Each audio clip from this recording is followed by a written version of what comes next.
Preguntarte si, voy a arrancar al revés, si lo del lunes te pareció tan determinante como yo recién lo mencionaba, me refiero a esa movilización del lunes que articuló una enorme cantidad de sectores que hasta acá venían, por supuesto, manifestándose, pero quizá por separado, y además le acompañaron con un texto, me parece, programático interesante que había surgido de ese encuentro de Ferro. Sí, sí. Mira, no sé si determinante, es decir, forma parte de un proceso determinante. Pero es un eslabón que tiene que ir por más y que al mismo tiempo viene. No fue imprevisto. La movilización de género, por ejemplo, expresó una transversalidad también, que no fue únicamente la demanda de la ley de aborto. Mis tres hijos, dos hijas mujeres y el hijo varón, el más chico, los tres me dijeron exactamente lo mismo. Compañeras y compañeros nuestros, una en la facultad, dos en la facultad y uno terminando el secundario, me dicen, compañeras y compañeros nuestros que nunca se habían cuestionado, que se compraron el discurso del cambio. Con esta discusión del aborto que nos llevó a discutir el patriarcado y que nos lleva a discutir la igualdad, empezaron a cuestionarse cosas. Y tanto es que se cuestionaron cosas durante todo este tiempo que hoy están mucho más cerca del kirchnerismo que del macrismo, y venían de ese letargo intelectual al cual apeló siempre el macrismo, ¿no? Por modelo de país, decís. Claro, porque a partir de una discusión se plantearon otras, que en definitiva forma parte de la misma cosmovisión, ¿no? Si vos tenés un país, un modelo de país igualitario, un modelo de país elitista, oligárquico. Entonces, ¿qué quiero decir con esto? Que todo este proceso de movilización ¿lleva a qué? A que hace un tiempo los trabajadores se preguntaban, pero ¿y qué hace mi dirigente? ¿Convoca? ¿No convoca? ¿Convoca al paro? ¿No convoca al paro? El triunvirato tenía alguna representación, alguna legitimidad. Hoy no hay un solo trabajador que se pregunte qué hace su dirigente cuando ve que su dirigente se queda detrás de la demanda. Entonces eso ha generado una idea de la unidad que ya no tiene que ver con qué dirigente sumás o qué dirigente no sumás. Y en la política pasa lo mismo. Yo no creo hoy que haya nadie que esté preguntándose qué hace Randazzo, qué hace Pichetto, qué hace para que eso sea determinante de cuál va a ser la toma de posición política de esa persona, de ese trabajador, de esa familia, de esa pyme.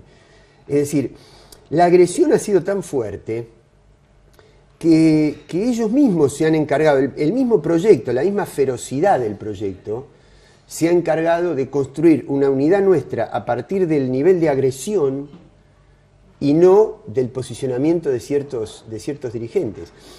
Pero igual hay que ponerle cabeza a esa movilización, a ese cabeza. Espíritu de resistencia, había que coordinarlo de alguna manera. Sí, pero hay momentos en que... Bueno, de hecho, esa movilización no ocurrió antes. No, bueno, porque son procesos sociales.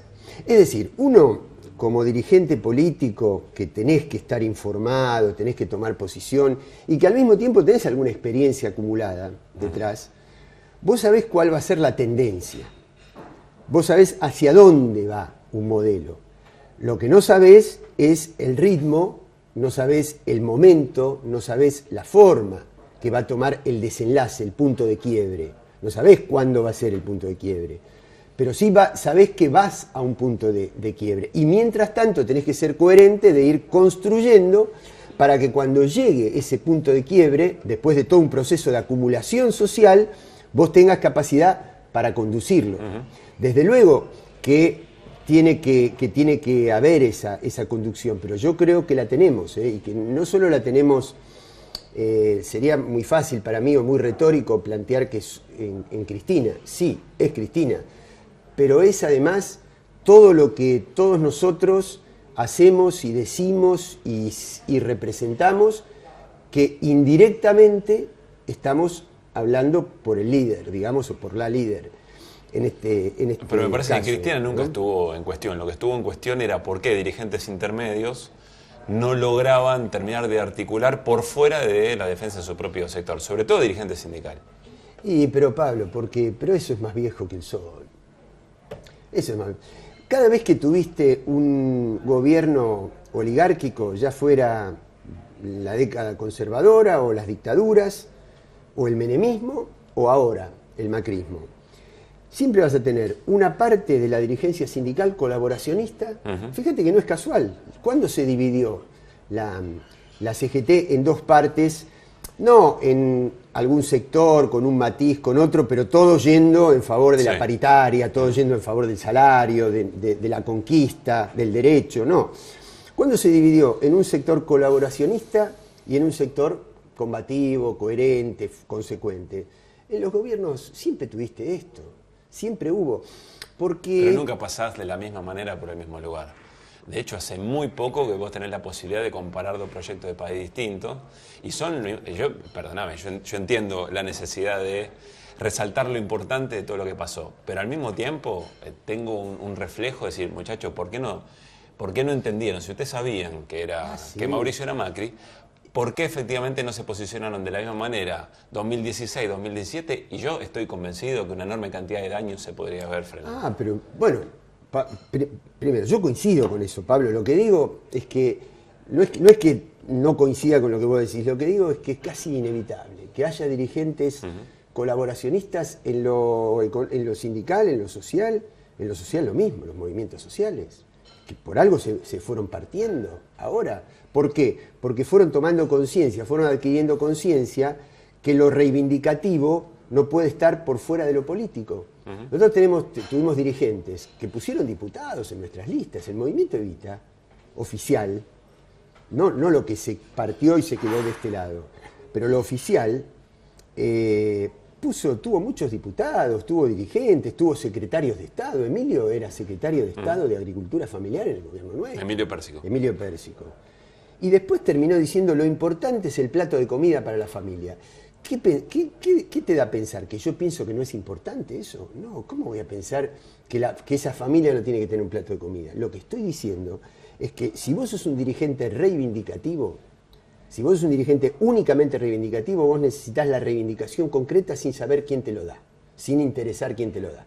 Te lo da un dictador militar, te lo da un dirigente que está vendiendo el país, o te lo da el movimiento popular, pero entonces no te metas en política, sos reivindicativo.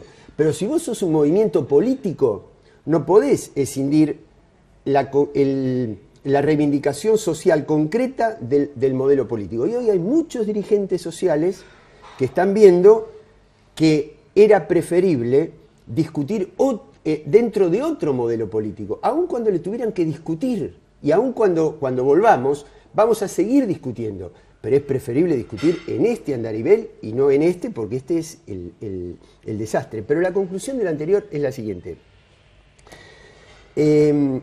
Estos dirigentes no son representativos. Los dirigentes que han asumido una posición conciliadora o cómplice, lisa y llanamente cómplice, porque cuando hay un saqueo del país y vos lo apoyás por acción o por omisión, sos cómplice.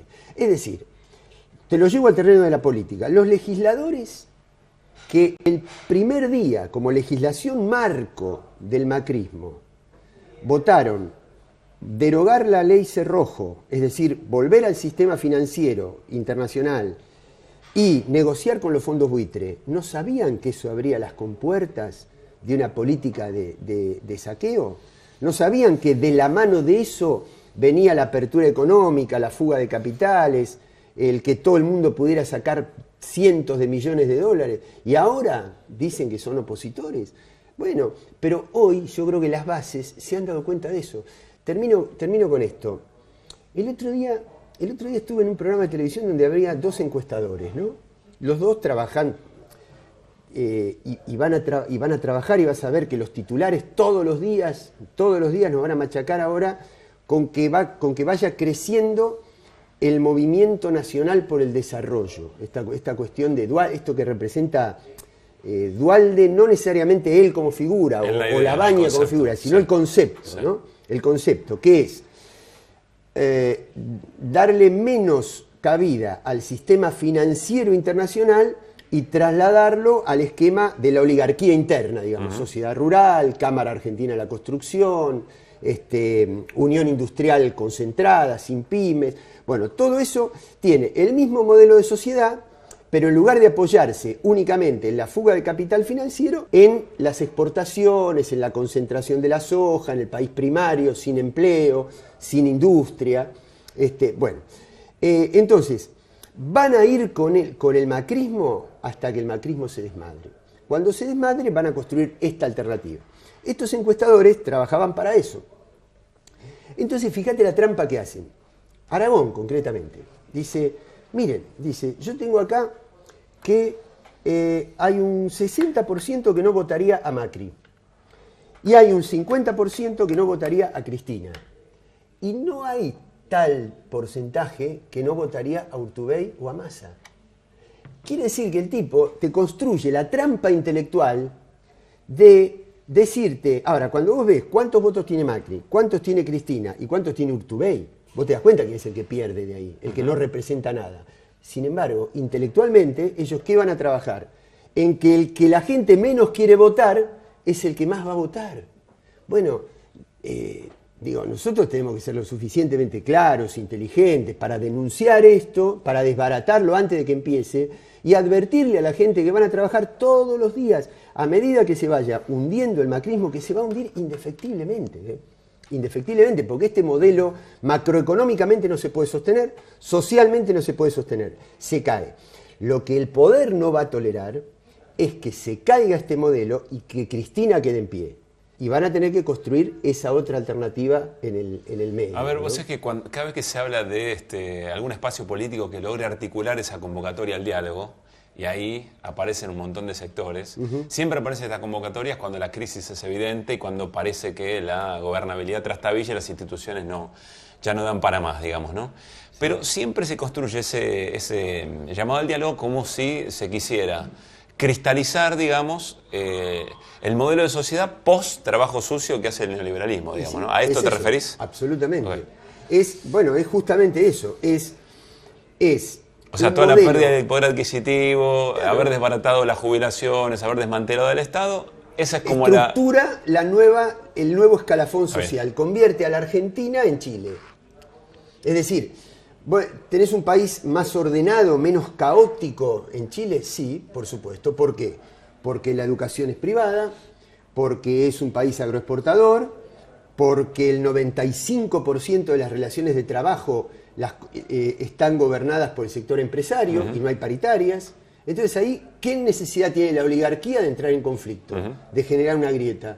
Ahí las opciones de izquierda y de derecha son parecidas porque ninguna toca la estructura de eso. Claro. ¿Cuál es el objetivo? Llevar a la Argentina, convertir a la Argentina en eso.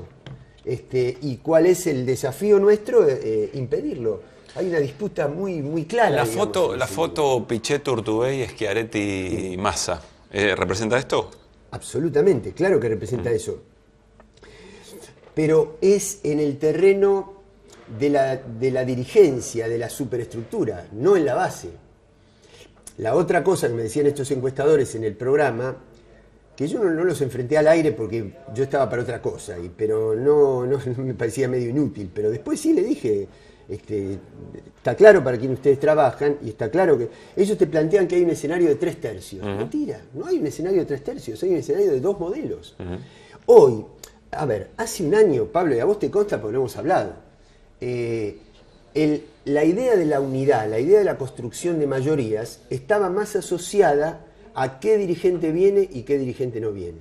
Hoy esa foto es un problema del macrismo, ese no es un problema nuestro. Hoy a nosotros esa foto no nos saca un voto. No le saca un voto a ninguna de estas movilizaciones, no le saca a la del 21F, no le saca al Ministerio de Ferro, no le saca a la del otro día en el 24 de septiembre, no le saca a la AI 2019, no le saca al movimiento de género, no le saca a la convocatoria del 25 de mayo y el 9 de julio. A nosotros no nos mueve un pelo, esa foto no mueve el amperímetro electoral. Esa foto hoy es la interna del poder. Esos son dos grupos dentro del poder. Nosotros estamos en otro campo. Hay en esto de trabajarle la cabeza, de trabajarnos la cabeza a todos nosotros, con presunciones respecto de las intenciones de voto, aparece la idea del techo de Cristina. ¿Ese techo crees que es real o también es una construcción que trata de convencer a cierto sector incluso de ese nosotros que vos planteás, de que efectivamente hay que ir a una pragmática para el momento electoral que matice un poco la esencia del proyecto? Sí, tiene esa intención. Sí, no, yo creo que el techo fue real, todavía existe, pero creo que es móvil. Esa es la diferencia. No es 30 el techo. Pero en absoluto, el mismo Aragón, fuera de cámara, me decía el otro día, Cristina está perforando el techo. Digo, me hubieras dicho. ¿Pero por qué? Porque hay un correlato, mirá. Si yo pudiera, todavía tengo pendiente hacer un PowerPoint con cuadraditos de tres colores distintos. Uno, el proceso económico. Venimos de una crisis en el kirchnerismo, una mentira, después de 12 años de gestión, con golpes de mercado, con crisis externas y todo, la economía del país no presentaba ningún factor de crisis. La derrota política o la derrota electoral es una expresión de una crisis. Sí, no necesariamente de una crisis. No digo crisis económica, pero evidentemente pero después de una derrota... Sí, pero por eso, después de eso era el segundo semestre, después de eso es la luz, después hay que darles tiempo, y se fueron corriendo los cuadraditos. Y hoy no aguanto más, a estos tipos no los puedo ni ver, y se tienen que ir lo antes posible y no los voto nunca más. Es eso. El correlato en lo político, eso, es el kirchnerismo ya fue, tienen un núcleo duro, pero son minoría,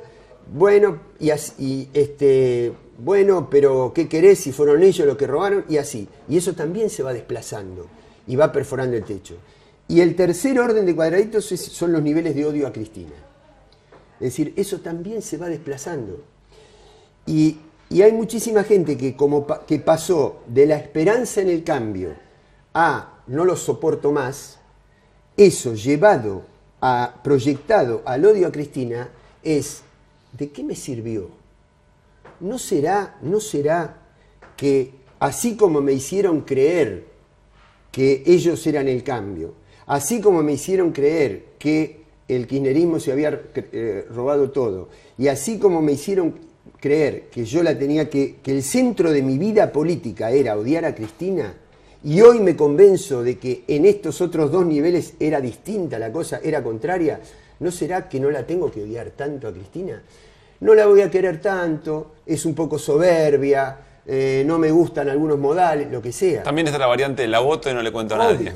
Pero es que no, la voto y vuelvo a discutir el impuesto a las ganancias. La voto y vuelvo a discutir si el satélite sí o si el satélite no. O sea, prefiero la agenda de problema que tenía. Porque cuando vos hablabas en la introducción de la precarización de la sociedad, que está claro que buscan la precarización, no es solamente la precarización presente a nivel de escala socioeconómica, no es solamente la movilidad hacia abajo de la población.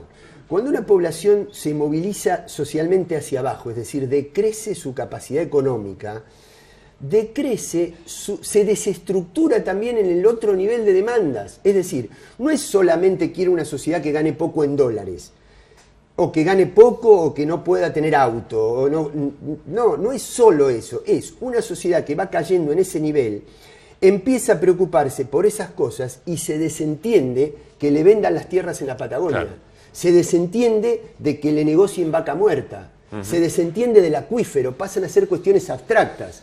Y estos eran temas de la agenda política en el gobierno de Cristina. Y hay muchísima gente, yo hablo en primera persona, nos equivocamos como pueblo. Y no es imposible que un pueblo se equivoque, no es imperdonable que un pueblo se equivoque. Por distintos factores nos equivocamos, podríamos rediscutirlos, plantearlos, hacer un seminario, nos equivocamos, creímos que, yo no voté esto, pero no importa, porque no me quiero poner en una posición de soberbia intelectual, de decir vos, no, todos, porque yo también seguramente me debo haber equivocado, que no te pude convencer a tiempo, que no me alcanzaron las cosas que tenía para que vos te convenzas. Entonces, bueno, revisemos eso y veamos. Yo creo que nosotros vamos a un punto de quiebre tan fuerte, donde ganan ellos o ganamos nosotros. Y si ganamos nosotros, el nunca más a la parte militar de la dictadura lo tenemos que desplazar al nunca más a la parte cívico de la dictadura. Es decir, nunca más neoliberalismo, porque nos roban todo, porque ellos sí son los que saquean. Ahora quisiera entrar eso, parte de la charla la pensamos también en función de los desafíos que implica volver efectivamente a que en el gobierno se exprese un proyecto de estas características. Pero déjame terminar con la primera parte. Yo decía también, hay una discusión, incluso dentro de ese nosotros al que hacíamos referencia, dentro de los dirigentes del proyecto popular. Algunos dicen, bueno, el gobierno fracasó, el modelo del plan económico del gobierno fracasó, solo resta que efectivamente caiga por su propia esencia. Y otros dicen, no, en realidad es éxito. Este es el plan, esto era. Quizá más menos tiempo, evidentemente hubo alguna que otra impericia, eso no está descartado, pero el gobierno está llevando adelante lo que efectivamente vino a ser. ¿Vos cuál es tu mirada respecto a eso? Mira, la verdad que sobre eso no tengo una respuesta sobre blanco o negro, porque sinceramente no lo sé, pero digo lo siguiente: siempre, sea un gobierno popular o sea un gobierno oligárquico, una cosa es el gobierno y otra cosa es una cosa es el gobierno que tiene un determinado mandato, o 2 o 3, pero que están medidos por el estatuto electoral, y otra cosa es el poder real, el poder fáctico, que es permanente. Hay un tramo en el que el poder y el gobierno caminan juntos. Sí. Y está llegando el límite de ese tramo. Por lo tanto, fracasaron.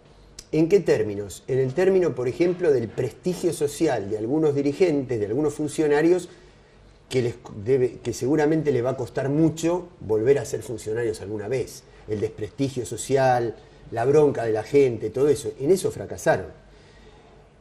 Cuando esos funcionarios vuelvan al escritorio de Patricia su empresa... Bullrich es ministra de Seguridad. Sí, pero eso forma parte de la sociedad que tenemos, Pablo, de lo que somos como sociedad. No lo digo peyorativamente, lo digo objetivamente. En el año 2003, después del fracaso de todos los 90, más la alianza, entre Menem y López Murphy, el neoliberalismo sacó 40 puntos de voto, 16 más 24. Bueno, es la Argentina. Cuando la sociedad estaba peronizada en los 70, 38% de la sociedad no votó a Perón.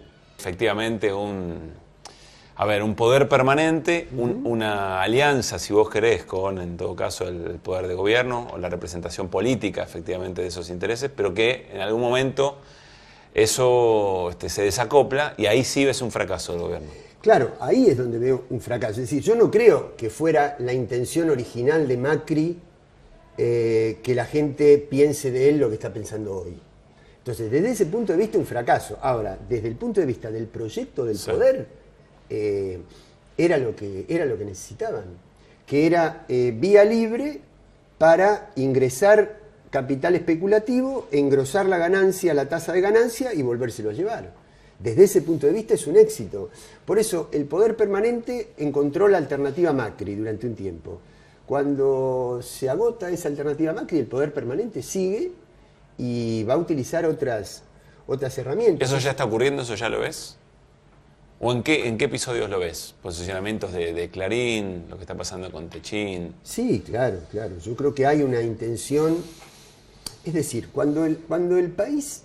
Esto pasó también en los 90, pero en otro contexto. Es decir, cuando hay liquidez internacional, Estados Unidos, el único estructurador, digamos, del sistema de poder mundial, liquidez financiera, el menemismo se pudo sostener durante mucho tiempo ¿Por qué? Porque había una unión entre todos los sectores de la alianza oligárquica del país, entre los sectores financieros y los sectores de la oligarquía interna. Eso pasó durante el primer tramo del macrismo porque había capital financiero que ingresaba del exterior. Ahora, cuando se agota el flujo de capital financiero y hay que elegir, y no hay para todos, el macrismo elige los bancos, elige el Fondo Monetario Internacional, elige el capital financiero globalizado, y es así que el capital financiero le dice, ajustá salarios, pero cuando ya no alcance con el ajuste de salarios, de pymes, de tarifas y todo, meter retenciones. Es decir, afectar a la oligarquía interna. Entonces ahí es donde hay un quiebre. Todavía no es definitivo ese quiebre. Estamos en esa etapa. Va a llegar un momento en que probablemente esto ya no tenga legitimidad pública y no se pueda sostener políticamente y se desmadre y haya que volver a una mega devaluación, no sé, alguna alternativa que le sirva a los sectores oligárquicos internos y haya dirigentes políticos a los cuales Clarín va a ir fogoneando y va a ir instalando que se apoyen en ese otro sector. Pero te repito, esos son dos variantes del modelo de exclusión. No hay 3/3 políticos. Está ese sector que hoy está con una fractura interna, pero todavía que no llegó al punto límite, y después del otro lado está el proyecto popular, y muy chiquitito en un costadito la extrema izquierda que sigue sin entender nada. Que sigue igual. Ayer dijo Miriam Bregman que Haddad era Haddad en Brasil. Era parte de lo mismo. Y bueno, hoy Atilio Borón escribió un artículo muy bueno sobre eso, y hoy le contesta Altamira en los mismos términos que Bregman. Da lo mismo Haddad que Bolsonaro. Y si hubiera una segunda vuelta, ese sector de la izquierda en Brasil llamaría a votar en blanco. Entonces, y bueno, no, siguen sin entender nada. Siguen creyendo. A ver, esta es una discusión que yo tengo desde que era estudiante con el trotskismo, en los patios de la facultad. Y ellos parece que no han asimilado nada en todos estos años.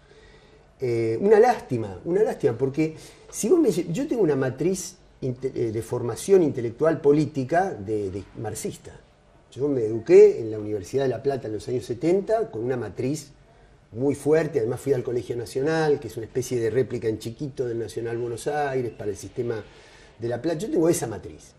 Por lo tanto, si a mí vos me decís que si a mí me gustaría o no construir un gobierno de trabajadores, yo te voy a decir que sí. Suponete hoy, vos me digas, el salario mínimo tendría que estar 45.000 pesos. ¿Vos pensás que yo te voy a decir que no? Yo te voy a decir que sí. La diferencia es que yo creo que es más fácil llegar a un salario de 45.000 desde uno de 15 que desde uno de 3. Y para ellos no. Para ellos da lo mismo tener 3 que 15. Pero ¿cuál es el problema? El agravante de eso. Que cuando ellos critican por igual a la derecha que a lo nacional y popular, no llegan ellos después como alternativa, llega la derecha.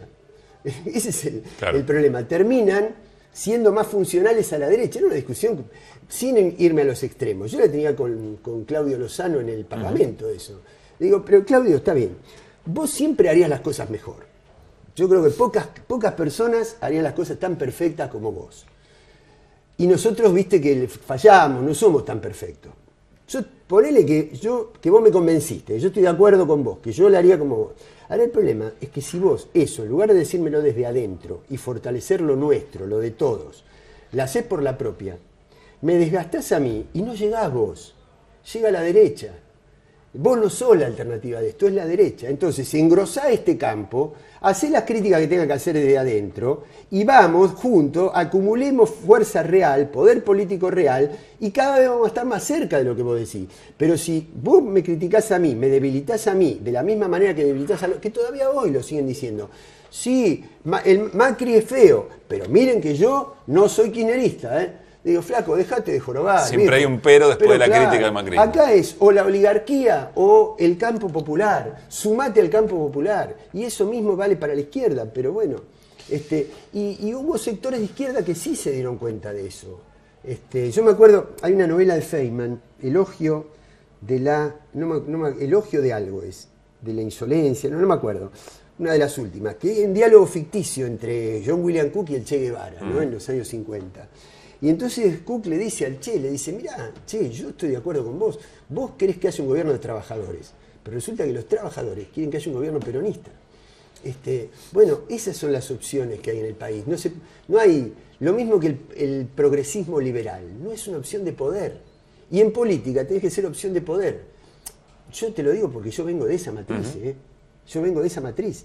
Y me di cuenta que es o la oligarquía o lo nacional y popular, el peronismo y en este caso el kirchnerismo. Carlos, hablemos del futuro del proyecto popular y recién hablabas de un nunca más al neoliberalismo. ¿Qué tipo de consensos o qué tipo de acumulación hay que lograr para que efectivamente una nueva experiencia de gobierno, algunas cosas verdaderamente sean irreversibles? Y te agrego un elemento. Recién cuando hablabas de la década del 90 y cómo efectivamente en la elección del 2003, si no hubiera ido dividido el neoliberalismo, digamos, hubiera sacado más votos que Kirchner, que no era kirchnerismo, ¿no? Néstor Kirchner no era el kirchnerismo en ese momento. Alguien me dijo hace poco que, claro, digamos, el rechazo que hubo hacia la década del 90 y a las políticas de la década del 90 tenían más que ver con un rechazo a la corrupción que a la esencia de las políticas que se habían llevado adelante. Hoy, quizás está, digamos, está muy próximo a una experiencia distinta de gobierno y de políticas, y también está, en muy poco tiempo, digamos, han quedado de manera muy, muy visibles arriba de la mesa las consecuencias de estas políticas. Te agrego un elemento más para pensar la respuesta. En el documento que yo hacía referencia del Frente Sindical, Así es, que tiene un qué, pero también tiene varios puntos del cómo, hay una referencia concreta al tema dólar. Y dice que los dólares solamente, que tiene que ver la administración cambiaria y que los dólares solamente deben ser utilizados para el proceso industrial, digamos, ¿no? No quiero entrar en ese detalle, no, pero es así. Pero sí preguntarte si es posible una revalorización de una enorme cantidad de políticas que fueron muy criticadas, estigmatizadas, como por ejemplo el tema del cepo al dólar. Pero vuelvo a la esencia principal de la pregunta: ¿qué tipo de consensos y de acumulación política hay que lograr para ese tipo de cambios? Bueno, primero, diferencias con el 2001. El contexto internacional, que encuentra alternativas, que encuentra una disputa geopolítica entre distintos campos, que encuentra actores emergentes que no existían en el 2001, y una diferencia interna, que es que en el 2001 no había sectores que representaran políticamente un proyecto popular. Y hoy sí los hay. Quiere decir que eso nos pone ante un escenario tanto externo como interno, comparativa, no idílico, pero menos desfavorable que en el año 2001. Segundo, cómo la realidad misma fue agotando determinadas expectativas creadas por el macrismo y determinadas trampas, como por ejemplo la cuestión del tipo de cambio o la cuestión del cepo. Ellos lo denominaron peyorativamente cepo. ¿Para qué?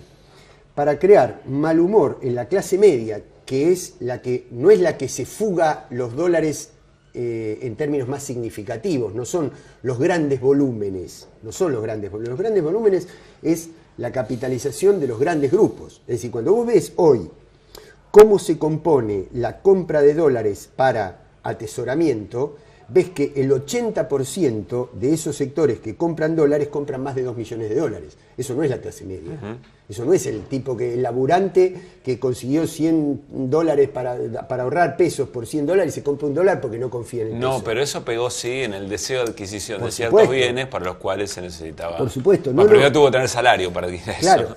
Pero lo que te quiero decir es que generaron un proceso cultural en la clase media, sí, para que la clase media fuera la que generara el clima de mal humor, que deslegitimara la medida del cepo y del control, y entonces les permitiera a ellos la legitimidad para abrir la compuerta, y entonces no era para que la clase media comprara $100, que yo creo que no sería el problema, creo que el problema es que los grandes grupos acumulen tasa de ganancia, no liquiden las exportaciones y se queden con los dólares afuera, fuguen divisas, etcétera, en grandes volúmenes. Por eso, si yo tuviera que volver a tomar la medida, la tomaría poniendo límites y entendiendo que hay sectores medios que me tienen que votar, pero que creen que tienen que ahorrar en dólares. Y no son mi enemigo por eso. Tengo que ir construyendo interfaces en la economía que me lleven de esta creencia a la otra, pero mientras tanto tengo que tomar medidas graduales, porque no voy a poder prohibir igual a una multinacional de agroquímicos o a una exportadora de soja que a un laburante que le sobraron 5.000 pesos con el aguinaldo. No puedo actuar igual con uno o con el otro. Lo que sí es cierto es que el 25 de mayo, en el Estadio de Ferro, en la marcha del otro día, el programa, y un programa que cuando vos nombrás las medidas, la gente estalla en aplausos, y es un programa muy ambicioso. Está bien, la gente movilizada ahí, que ya es parte del núcleo duro. Está bien, pero nosotros hace unos cuantos años no nos animábamos a decir determinadas cosas, y hoy creo que te las aceptaría mucho más gente que antes. Aceptado, tenés razón. Es decir, espérate, mira, eso me pasó recién cuando estaba viniendo para acá. Me acordaba, hay una anécdota, un debate entre Churchill, que era el primer ministro británico, y Eisenhower, que después fue presidente de Estados Unidos, pero en ese momento era el que tenía a cargo el teatro de operaciones en la guerra del Mediterráneo, un militar estadounidense. Entonces Churchill le decía, todos sabían que Estados Unidos tenía que desembarcar en Europa para liberar a Europa del nazismo, y del otro lado venía el ejército ruso que repelía el frente oriental de los alemanes. Bueno, ¿pero a dónde quiero ir con esto? Churchill, como político, le decía, tenés que desembarcar lo más al este posible de Europa, porque donde vos desembarques es el límite entre los rusos y el capitalismo. Y Eisenhower le decía, vos tenés razón políticamente, pero militarmente no puedo. Entonces, ¿qué pasó? Desembarcaron en el norte de Francia, de ahí hacia Occidente para la Cámara fue capitalista, y del otro lado era el límite que le ponían al avance de los rusos cuando liberaban. Claro que tenía razón. Bueno, ¿por qué digo esta anécdota? Porque me parece que hay momentos en que se producen ciertos parteaguas. Y este es uno de ellos. Digamos, si ellos hubieran sido más moderados, nos hubieran quitado discurso radical, a nosotros radical no en el sentido partidocrático, en el sentido conceptual, etimológico de la palabra. Es decir, si ellos hubieran respetado un poco más el Estado de Derecho, nos hubieran quitado argumentos a nosotros para decir que tenemos que reformar el sistema institucional. Si ellos hubieran sido menos drásticos con el incremento de tarifas, nos hubieran quitado argumentos a nosotros para decir que hay que renacionalizar las empresas de servicios públicos.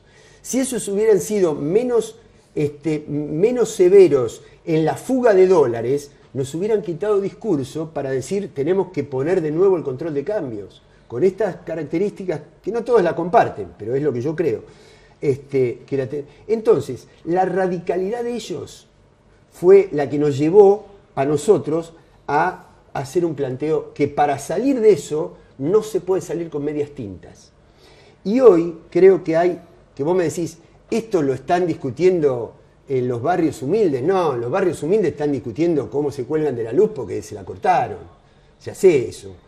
Pero te lo hace más permeable a que pueda penetrar un discurso más ambicioso, más aguerrido. Es decir, cuanto más afectaron ellos la soberanía, más nos da nosotros el recurso para plantear la bandera de la soberanía como alternativa. Ahora, Carlos, de todas maneras vos tenés que ganar la elección. Por supuesto, es un escenario complejo, pero tenés que ganar la elección. Eventualmente coincido que un modelo como este no está destinado a quedarse y a permanecer, porque efectivamente es inviable, sobre todo en las características de la resistencia del movimiento obrero organizado de la Argentina.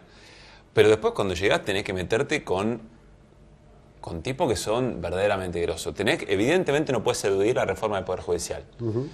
Es más, se habla de una reforma constitucional o de una nueva constitución, sí, para poder hacer más o menos viable alguna de las políticas. Respecto a los medios de comunicación, está claro que también tenés que tomar decisiones. Tenés que tomar decisiones y limitar, digamos, la posibilidad de saqueo de las multinacionales y también hacerle entender al establishment local que en su voracidad de ganancia tiene que tener cierta razonabilidad. ¿Cómo haces para meterse con eso? Porque evidentemente los consensos democráticos valen hasta que te metes con esos intereses, ¿no? Bueno, esa es la disputa. Yo no tengo garantía de que vamos a ganar, Pablo. Lo que estoy convencido es que estamos en disputa, que la tenemos que dar. ¿Pero se está pensando en esto? Pero claramente, no tengas ninguna duda que se está pensando en las 10 primeras medidas en los 10 primeros minutos. Es así. Pero además con capacidad para enamorar con eso, Pablo, porque no son cosas abstractas. Si yo te digo que la Argentina tiene 44 establecimientos con capacidad de producción estatal de medicamentos, y que si yo concentro ahí la fabricación de los 5 remedios que van a las patologías más frecuentes, y con eso un convenio con PAMI, con las obras sociales sindicales, con el sistema hospitalario público y con alguna prepaga, y vendo y entrego el medicamento a un 1%, fíjate la tasa de ganancia, 1% de lo que el paciente compra ese medicamento fraccionado con el nombre de fantasía en el laboratorio. Yo lo entiendo, Carlos. ¿No enamoro con eso? Sí, pero si no se hizo con el 54%, ¿por qué se va a hacer ahora cuando todavía está? ¿Por qué vamos a tener menos del 54%? No, pero además, si no Pablo, se hizo con está el bien, bárbaro. Entonces yo llego y no lo hago. ¿Cuánto me queda? No, está bien. Vos lo que me estás diciendo, pero yo entiendo lo que vos decís, y comparto la inquietud. No es que yo tenga todo resuelto, todo decidido. No.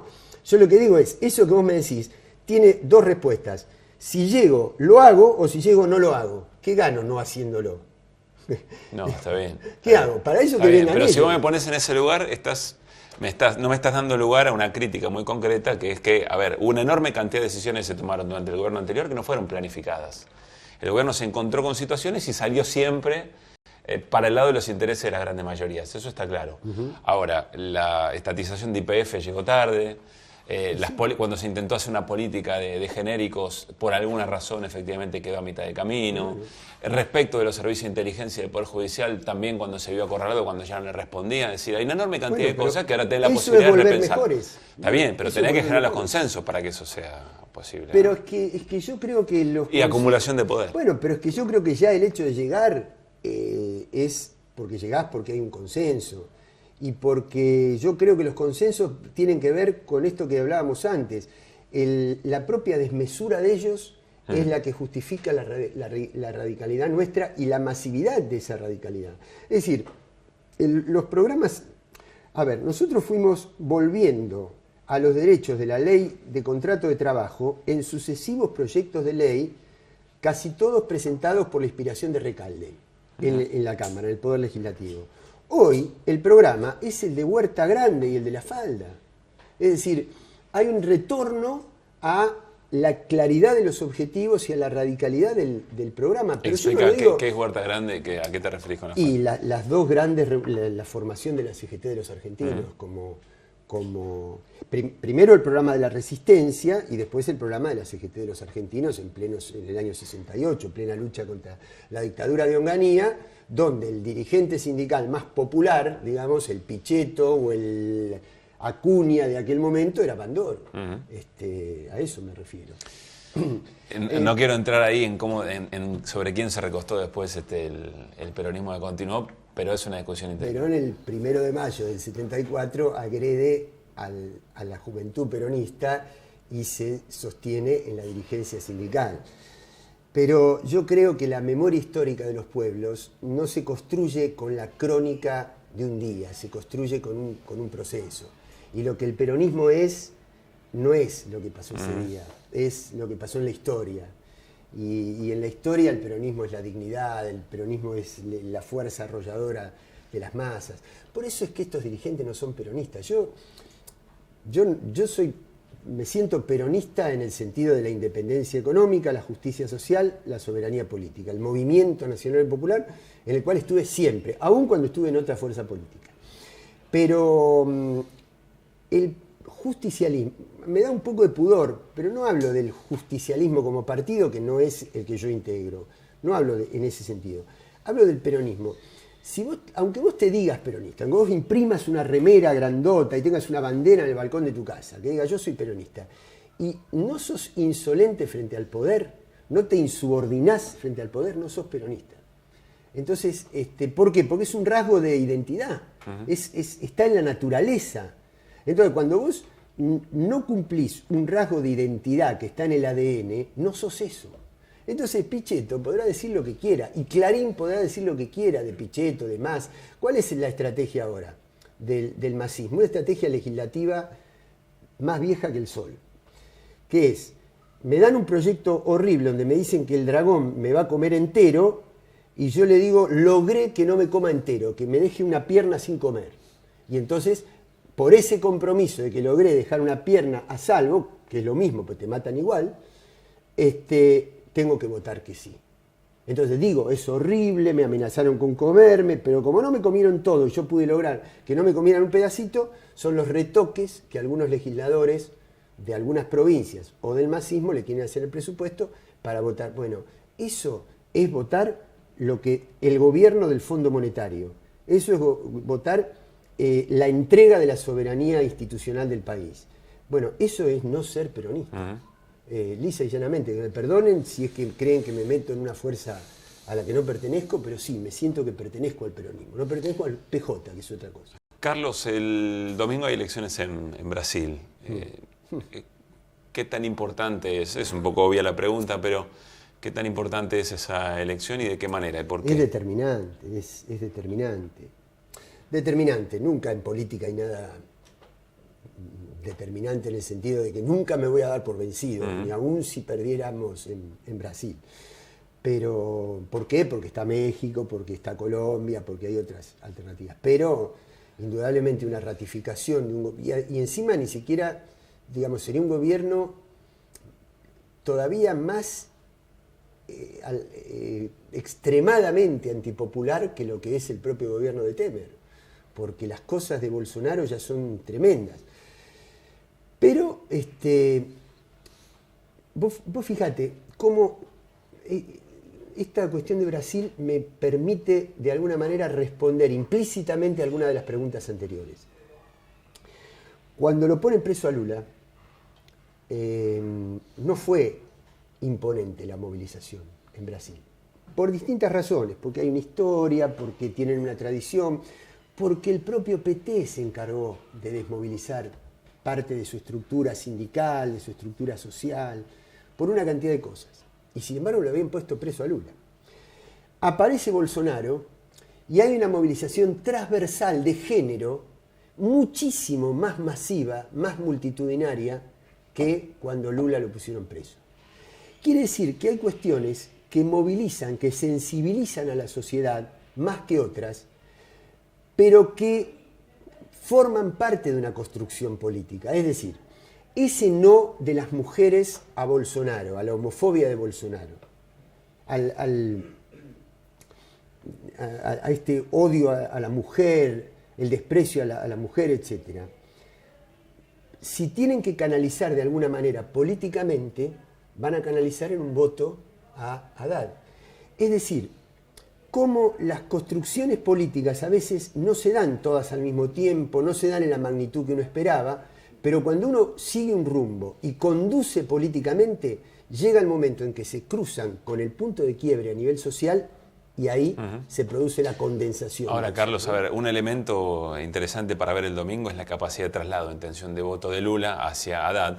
Todos estamos observando eso, teniendo en cuenta que los procesos en términos del lawfare son muy parecidos. Ahora, el otro elemento es que Bolsonaro tiene casi el 30% sí. de intención de voto. Bueno, pero eso está pasando en el mundo, ¿eh? Eso está pasando en Europa. Pero eso es expresión de que el triunfo de la no política... Sí. Y es... O sea, del neoliberalismo se puede salir con proyectos populares o por derecha. Bueno, Jorge Alemán se hace esa pregunta y se responde que la salida neofascista no es la contracara de la salida globalizada, es la consecuencia de la salida globalizada.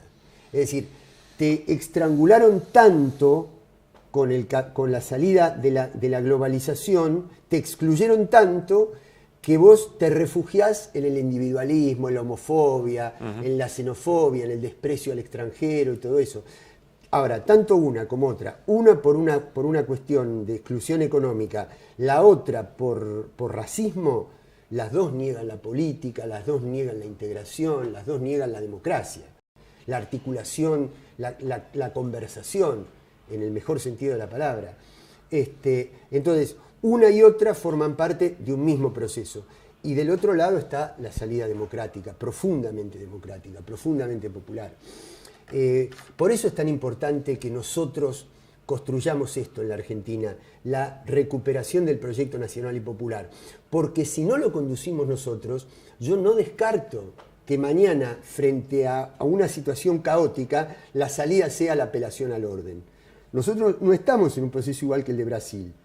Es decir, a mí de Brasil me interesa la primera vuelta, pero me interesa la segunda vuelta. Es decir, es probable que Bolsonaro y Haddad sean los que vayan a la segunda vuelta. Primero, me interesa que no haya una recuperación rápida, acelerada, comprimida del proceso militar que anule la segunda vuelta si es que hay perspectiva de que gane Haddad. Y segundo, me interesaría que gane Haddad. Si no gana Haddad y gana Bolsonaro, no solamente hay un problema para Brasil, hay un problema para toda la región, hay un problema para el régimen de Evo, para la continuidad del resto de los proyectos populares. No sé lo que puede pasar, pero bueno, confiemos en que, aunque sea por rechazo, el pueblo brasileño, aunque sea no por adhesión a Haddad, sino por rechazo a Bolsonaro, permita la construcción de una alternativa. La última, Carlos.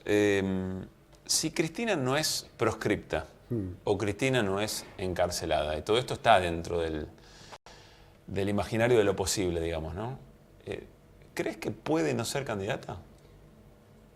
No, creo que va a ser la candidata, sí. Creo que va a ser la candidata. Yo creo que la persona que más acumula, la persona que más adhesión concita, es la que conduce un proceso. Yo la verdad que a veces hay cosas que no puedo entender. Yo no puedo entender cuando un dirigente que fue muy minoritario me va a enseñar a mí, no a mí Raimundi, digo, nos va a enseñar a nosotros, que sacamos 7 veces más de votos, cómo se construye mayoría.